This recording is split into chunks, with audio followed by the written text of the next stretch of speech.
Hello అండి, అందరికీ నమస్తే. Welcome back to my channel. ఈరోజైతే నేను కొత్తిమీర పుదీనా చట్నీ అయితే చేయబోతూ ఉన్నానండి.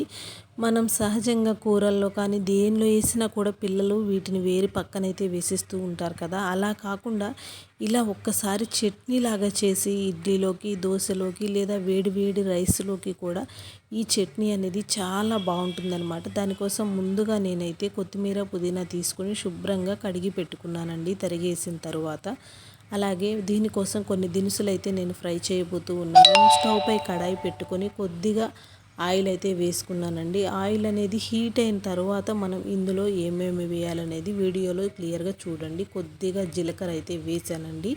అలాగే దాని తర్వాత వచ్చేసి కొద్దిగా శనగపప్పు అనేది వేసుకున్నాను. ఇవన్నీ మనకి చట్నీకి థిక్నెస్ని ఇస్తాయి, అలాగే టేస్ట్ చాలా బాగుంటాయి అన్నమాట.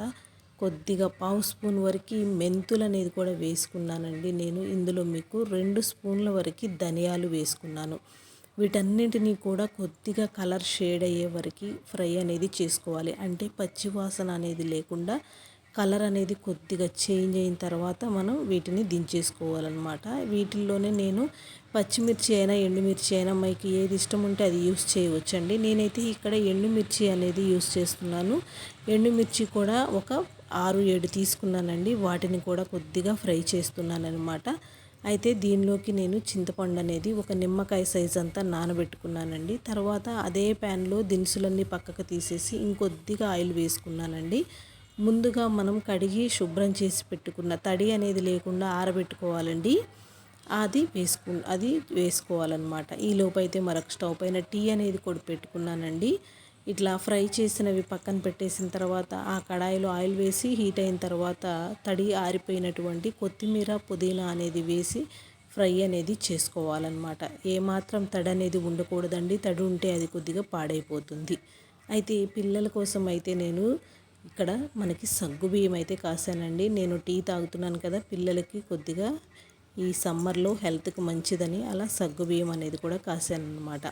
నాకైతే ఫుల్ డే వ్లాగ్ పెట్టాలని ఉందండి. కాకపోతే కొత్తగా ట్రై చేయడం వల్ల చేత కావట్లేదు అనేసి మీకు మధ్య మధ్యలో ఇలా క్లిప్స్ అనేది చూపిస్తూ ఉన్నాను.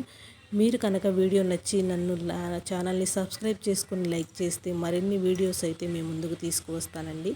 ఖచ్చితంగా ఫుల్ వీడియోస్ అనేది పెట్టడానికి ట్రై చేస్తాను. ఇక్కడైతే మనకి కొద్దిగా కొత్తిమీర పుదీనా అనేది వాటర్ ఏమాత్రం లేకుండా చక్కగా ఫ్రై అనేది చేసుకుంటున్నాను అనమాట. ఫ్రై అంటే డీప్ ఫ్రై కాదండి, కొద్దిగా ఆయిల్ వేసుకొని దానిలో ఫ్రై అనేది చేసుకుంటూ ఉన్నాను అనమాట. ఇది ఫ్రై అయ్యేలోపు మరో స్టవ్ పైన అయితే నేను టీ అనేది పెట్టేసుకున్నానండి. దింపేసుకొని టీ అయితే తాగుదామని గ్లాస్లో పోసుకుంటున్నాను అనమాట. ఇలా కొత్తిమీర ఏమవుతుందంటే మనకి కాడలు ఉన్నాయి చూసారా, మనం కట్ చేస్తే ఆ కాడ అనేది కట్ అయిపోతుందన్నమాట. అప్పుడు మనకి కొత్తిమీర అనేది ఇంకా ఫ్రై అయినట్టుగా తెలుస్తుంది. ఇక్కడైతే అలా అవ్వలేదు కాబట్టి ఇంకా కొద్దిగా ఫ్రై చేస్తూ ఉన్నానండి. ఈలోపు టీ తాగుదామని టీ అనేది పోసేసుకుంటున్నాను అనమాట. నాకు డైలీ వ్లాగ్స్ అయితే ఖచ్చితంగా చేయాలని ఉందండి. మీరు ఎంకరేజ్ చేస్తే నా ఛానల్ని సబ్స్క్రైబ్ చేసుకొని సపోర్ట్ చేస్తే ఖచ్చితంగా మీకు అప్డేట్ అనేది ఇస్తూ ఉంటాను. ఇప్పుడైతే టీ అంతా అయిపోయిన తర్వాత ముందుగా వేయించుకున్న దినుసులు అనేవి ఉన్నాయి కదండి, అవన్నీ వేసేసి నేను ముందు మిక్సీ పట్టేసుకుంటున్నానండి. ఎండుమిర్చితో పాటుగానే అవి కూడా మిక్సీ పట్టుకోవాలన్నమాట. చక్కగా కోర్స్గా పట్టుకోవాలండి. చాలా మెత్తగా పట్టుకుంటే చట్నీ అనేది బాగుంటుంది, రైస్లోకి కలుస్తుంది. అవి వేసుకున్న తర్వాత 4 వెల్లుల్లిపాయ రెబ్బల్ని అలాగే తగినంత సాల్ట్, అంటే మన రుచికి పడినటువంటి సాల్ట్ అనేది అందులో వేసుకోవాలన్నమాట. వీటన్నింటినీ కూడా మెత్తగా కోర్స్గా గ్రైండ్ చేసుకున్నాను. ఇదిగో మీకు వీడియోలో కనబడుతుంది కదా, ఇలా చేసుకోవాలన్నమాట. ఆ కొద్దిగా పలుకులు ఏమవుతాయంటే మనకి ఈ కొత్తిమీర అనేది వేసుకున్నాక ఇంకా మెత్తగా అయిపోతాయి అన్నమాట. మీకు ముందుగా వీడియోలో చూపించినట్టు నేను చింతపండు అయితే ఒక నిమ్మకాయ సైజ్ అంత నానపెట్టుకున్నాను కదండి, ఆ చింతపండు అనేది కూడా ఇక్కడ యాడ్ చేసుకుంటున్నాను. ఇది యాడ్ చేసిన తర్వాత మళ్ళీ కొద్దిగా కొత్తిమీర అనేది వేస్తున్నానండి. దీంతో పాటు కలిపి వేసుకుంటే మన చట్నీ అనేది మెత్తగా గ్రైండ్ అయిపోతుంది అనమాట. మీకు మరీ గట్టిగా అనిపిస్తే కొద్దిగా మనం వేడి నీళ్ళల్లో చింతపండు నానబెట్టుకున్నాం కదా, ఆ వేడి నీళ్ళని అయితే వేసేసుకోండి, సరిపోతుంది. నేను అదే కడాయిలో మళ్ళీ కొద్దిగా ఆయిల్ వేసి పోపు అనేది పెట్టుకుంటున్నానండి. మనకి పోపు దినుసులు వేసిన తర్వాత ఎండుమిర్చి, కరివేపాకు అనేది కూడా ఇక్కడ వేసేసుకున్నాను.